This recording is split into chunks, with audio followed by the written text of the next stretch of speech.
Hello, my name is Alan Ireland, and I've just started a Katherine Anne Porter channel on YouTube.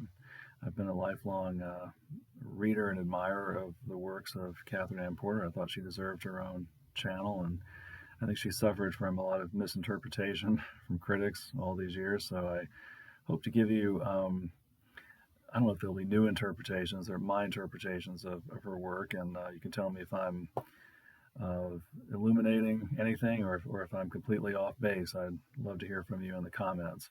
Just tell you a little bit about me. I went to UNC Greensboro for 7 years, received a Bachelor of Arts in English and a Master of Education with a concentration in English. I've taught at a couple of community colleges, and I've never actually published anything about Porter, so I'm hardly a Porter scholar. I'm just somebody who's read all of her works many times and have my own opinions. I'd like to start with this series because I'll be posting a video maybe once or twice a week focusing on one story or one vignette from Ship of Fools. So this first one I'd like to devote to The Witness, which is one of Porter's, I think, least known stories. But only critics talk about it very much. I did see it anthologized one time, and it's the only time I've ever seen it in an anthology or even discussed very much. But it centers around Uncle Jim Billy, who is a former slave. He's the witness to slavery and the horrors of slavery. Before he gets around to the horrors of slavery, he's described as having a gift for carving miniature tombstones out of blocks of wood. Give him almost any kind of piece of wood, and he could turn out a tombstone shaped very like the real ones, with carving and a name and date on it if they were needed. They were often needed for some small beast or bird was always dying and having to be buried with proper ceremonies.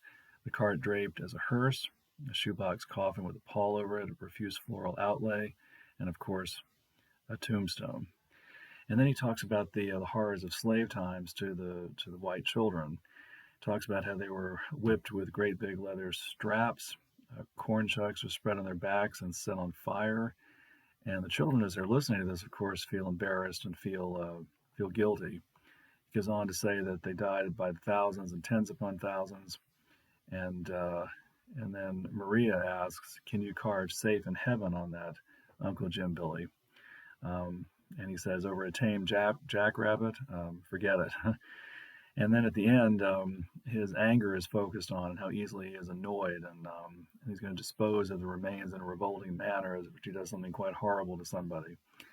And at the end, it says, he always had so much other work on hand, he never seemed to get caught up on it, but someday somebody was going to get a mighty big surprise, and meanwhile, everybody had better look out. So I think what Porter's talking about in the story, if you look at it, the funerals of the dead beasts and the birds for the children juxtaposed with the horrors of slavery. I think the story is about the innocence of evil. And the implication at the end is that they're going to be shocked out of their innocence by an evil as great or greater than theirs.